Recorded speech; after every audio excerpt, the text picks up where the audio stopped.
ఉండ నాయన ఉండవు. ఇవాళ మీ ద్వారా ఇప్పుడే మరి మా వాళ్ళు చెప్తారు ఏమని, క్యాంప్ ఆఫీస్లో హరీష్ రావు ఉన్నాడని. ఆయనకు ఒకటే మాట చెప్తున్నా, నేను 15 ఆగస్టు లోపల 2 లక్షల రైతు రుణమాఫీ చేస్తా అన్నాడు ఆయన. నువ్వు చేయలేవు అన్నాడు, నేను చేస్తా అన్నా. ఆయన రాజీనామా చేస్తా అన్నాడు. ఇప్పుడు నేను చెప్తున్నా హరీష్ రావు గారు, రాసి పెట్టుకో. కొమరవెల్లి మల్లన్న సాక్షిగా 15 ఆగస్టు లోపల ఈ రాష్ట్రంలో ఉన్న రైతులకందరికీ 2 లక్షల రూపాయల రుణమాఫీ చేసి ఈ తెలంగాణ రైతాంగాన్ని ఆదుకునే బాధ్యత నాది. ఈ సిద్దిపేటకు పట్టిన శని, ఈ శనీశ్వరరావును పాతాళానికి తొక్కే బాధ్యత నాది.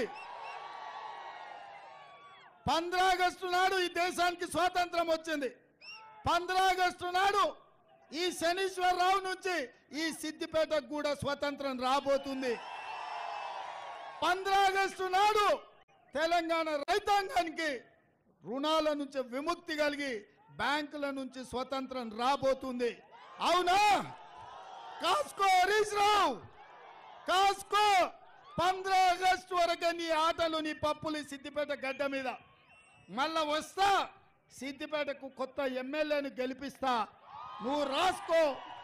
15 ఆగస్టు నాడు మీడియా మిత్రులారా రాసుకోండి.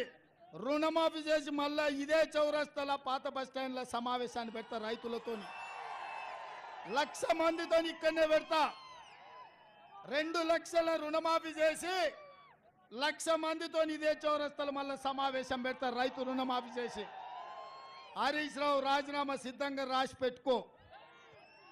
నీ లెక్క, నీ పత్రం మొత్తం అంతా తేలుస్తా. ఇక ఈయనది ఇట్లా